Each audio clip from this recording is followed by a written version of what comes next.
Welcome back to Beta. Tonight is an interesting conversation. Up to now, most of the questions that we've addressed are really of a philosophical nature. What happens when we die? Why does God allow evil and suffering? What about other religious faiths? Why are we here?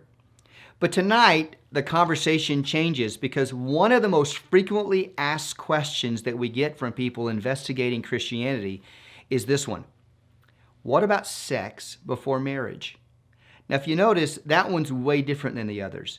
I really think the subtitle should be, do I have to stop sleeping with my girlfriend? Really, it's more of a behavioral issue than a philosophical issue, but it's where people really live. Sexuality comes up sooner or later. In fact, next week, we're going to cover the Christian view of homosexuality. Sexuality is a big deal in our culture. It's a big deal in the church. It's a big deal for people who are Christians and for those who are investigating Christianity. And I get it. This is a really heavy subject. Sex is everywhere in our culture. You can't get away from it. It's on billboards, it's on the radio, it's on television, it's in every movie. Sex is everywhere. There's no way to escape it. So it's legitimate to ask, what's the Christian view of sex, especially as it relates to marriage? Here's the first thing and probably the most important thing I can tell you tonight, and that is this. Sex is one of God's best gifts. And that's pretty awesome, isn't it? C.S. Lewis put it this way, pleasure is God's idea, not the devil's. Pleasure was God's invention. God designed pleasure. God designed sexual intimacy. It's part of His design. Listen to Genesis 2:25. The man and his wife were both naked, and they felt no shame. Matthew 19, verses 5 and 6, which is a quotation from Genesis 2, Jesus says, for this reason, a man will leave his father and mother and be united to his wife, and the two will become one flesh. So they are no longer two, but one. Therefore, what God has joined together, let man not separate. God invented sexual pleasure. And that's really important because when we talk about sex and marriage, a lot of times people think, Christianity's view of sex is so repressive. Not really. There have been times in the history of the Christian tradition where we did go off base and we said things like, hey, sex is kind of dirty. It's second best. Priests shouldn't get married. Christians shouldn't marry inside the church, but only outside on the steps. There have been some times where we've had relatively negative views about sex. But we didn't get those from the Bible. The Bible has an entire book called Song of Songs that celebrates sexual intimacy between a married couple. That's the whole point of the book.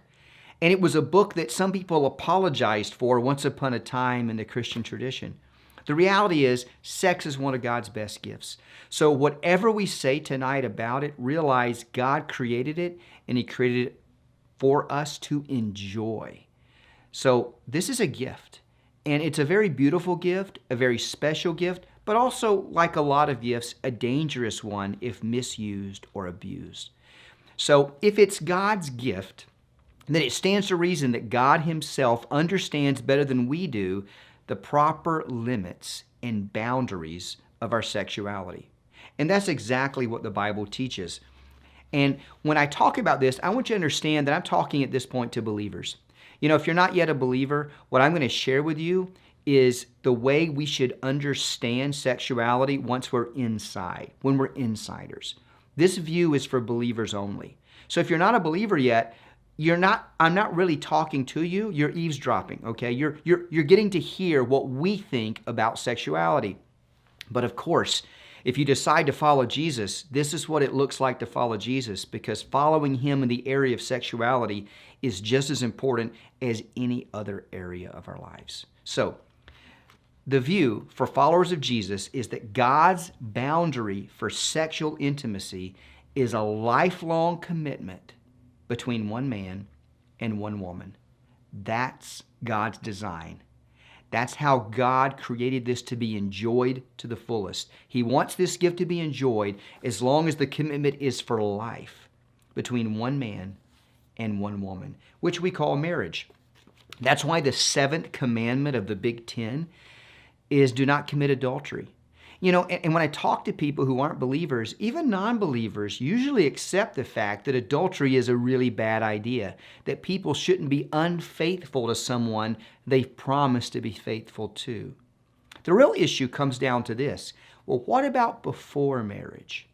Not outside of a marriage covenant, but what about before marriage? What about premarital sex? Is that okay? Well, the Bible actually addresses that too in a couple of places. In 1 Corinthians chapter 6, Paul writes, "Flee from sexual immorality." Now, sexual immorality, by the way, includes not just adultery, but sex outside of marriage of any kind. He goes on to say, "All other sins a man commits are outside his body, but he who sins sexually sins against his own body." So it's a violation of our design. We were created to enjoy sexual intimacy inside of a lifelong commitment to one person of the opposite gender. So premarital sex is not part of God's design. And then Paul says that again in 1 Thessalonians 4, verses 3 through 8. He says, "It is God's will that you should be sanctified," that is, set apart for God, "that you should avoid sexual immorality, that each of you should learn to control his own body in a way that is holy and honorable, not in passionate lust like the heathen who do not know God, and that in this matter no one should wrong his brother or take advantage of him. The Lord will punish men for all such sins, as we have already told you and warned you. For God did not call us to be impure, but to live a holy life. Therefore, he who rejects this instruction does not reject man, but God, who gives you his Holy Spirit." So God's plan for our freedom, for our joy, for liberation is in the context of a lifelong relationship to one man or one woman. That's God's boundary. So sex apart from marriage is simply not God's design and not God's plan. And God knows, because he made us. He created our organs. He created the term orgasm. That's from God. God created all of this kind of sexual intimacy and relationships for our good, to be enjoyed in a context where it won't be abused, where it won't hurt others. That's God's design. He alone knows the proper limits. And the reason he has these limits, because a lot of people hear this and say, wow, no sex outside of marriage, that is so lame, that's so restrictive. But if you say that, it's because you don't appreciate that God's boundaries are designed for our own good, to protect us. How in the world do they protect us? Well, let me give you some statistics here that are pretty sobering. Currently, 46.8%, that's almost half, of all high school students report, that is, they're saying this, and they could be lying, but at least almost half are claiming they have already had sexual intercourse. So the numbers may be higher than that. That's a lot of sexually active teenagers. And it affects depression levels. Listen to these stats. 25.3% of sexually active teens are depressed. 1 out of 4. Versus only 7.7% of teens who are not sexually active are depressed. So if you're sexually active as a teenager, you're 3 times more likely to suffer depression.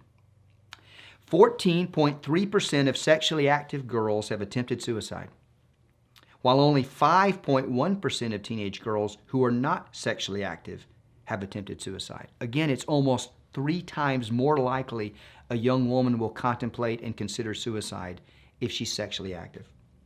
How about teen pregnancy? Nationally, nearly 1 million young women under age 20 become pregnant each year. That's close to 2,800 teenagers every day.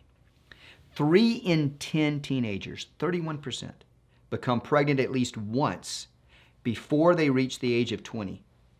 More than 750,000 teenage girls are pregnant every year. 8 in 10 of those are unintended, and 81% are to unmarried teenagers. 81%. That's a lot of pressure on a young person who doesn't even know who she is yet. And how about sexually transmitted diseases? Every day, 8,000 teenagers in the U.S. become infected by an STD. This year, nearly 3 million teens will become infected. Overall, roughly 1/4 of the nation's sexually active teens have been infected by an STD, including chlamydia, gonorrhea, HPV, and herpes. 19 million new STD infections occur each year, almost half of them among young people ages 15 to 24. 1 in 2 sexually active youth will contract an STD by age 25. Wow, those are terrible odds. Half of all new HIV infections occur among adolescents. Wow, what a way to ruin someone's life so early. God's looking out for us. How about divorce?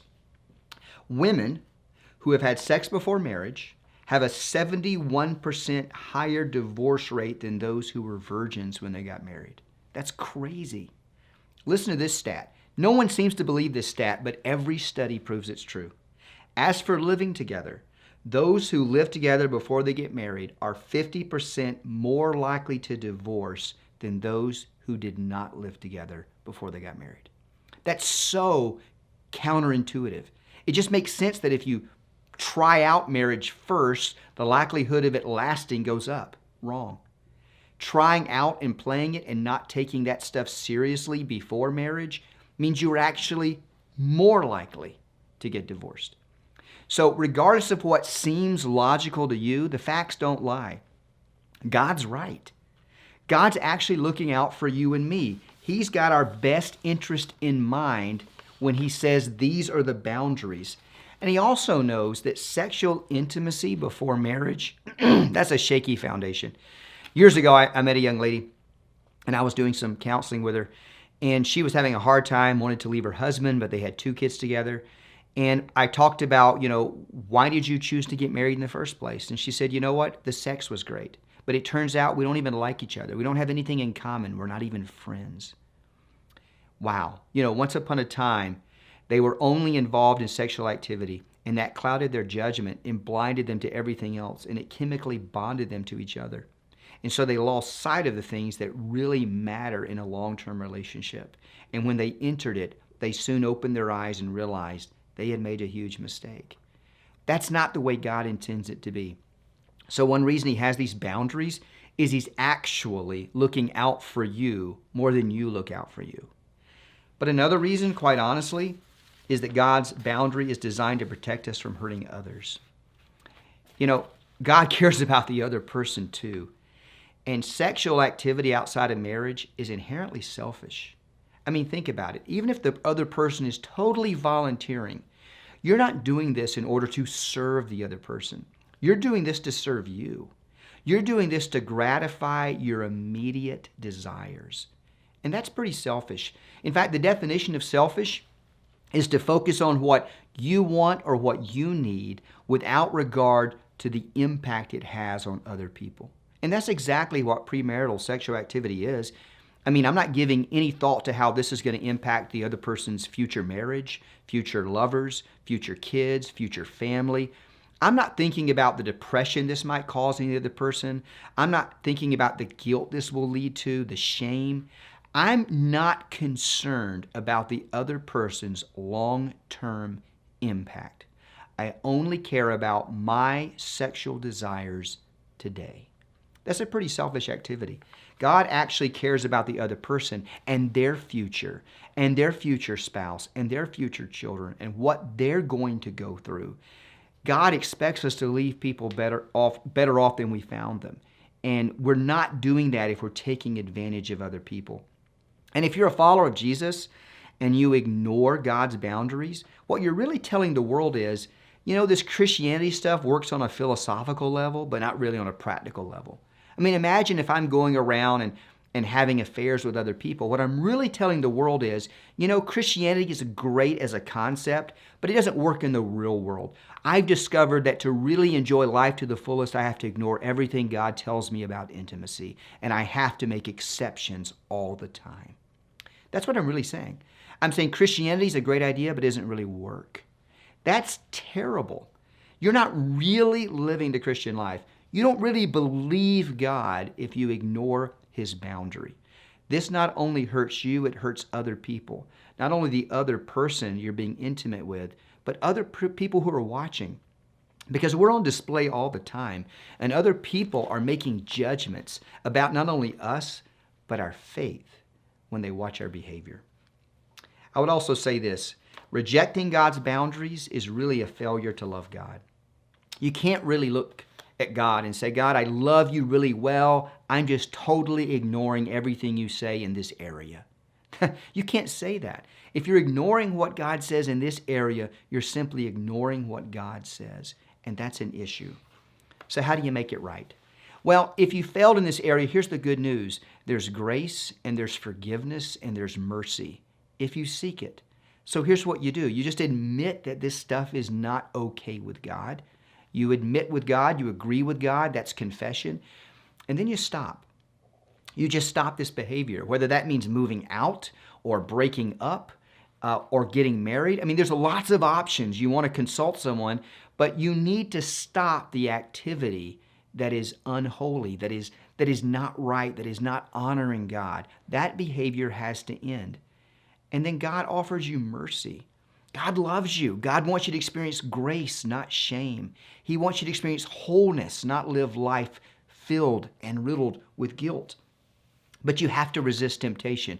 You have to choose to accept that God has given you the power to say yes to what is right and no to what is wrong. When you ask the question, how far can I go? You're asking the wrong question. The question shouldn't be, how far can I go and not cross the line? It should be, how can I most honor God in every relationship that I have, so that whether the relationship continues or ends, this person is better off than before they met me? That's the right question. And if you're sleeping in the same house, you're just asking for trouble. Let me just challenge you. Make some really hard choices for the sake of your heart and the other person's heart, and for both of your futures, whether together or apart. And find a way to redirect sexual energy in a way that honors God. People often ask questions about masturbation when we cover this subject. And I'll just go ahead and say that the real issue is lust. The real issue is lust, and Jesus deals with that and says, hey, that's out of bounds. But Luther called it a puppy sin, meaning it is a sin, but we often build it up and experience way too much guilt about it. Just admit that it's wrong and redirect that energy in a way that honors God. Find a way to channel your natural design, because God made you as a sexual creature. Just redirect that and channel that in a way that honors God. Let it animate your conversations.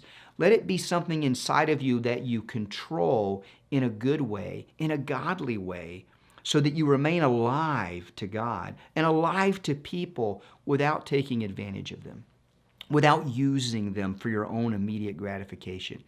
Find a way to channel it in a way that honors God. And I know that's hard for single folks especially, but God really expects us to honor Him in this way, and He's given us the tools to do it if we only ask. But the bottom line is this: God created sex and pleasure as a gift to us. But because He's God, He's the only one that really understands how to use this powerful and dangerous gift in a way that doesn't hurt anyone, but is truly fulfilling as He designed it.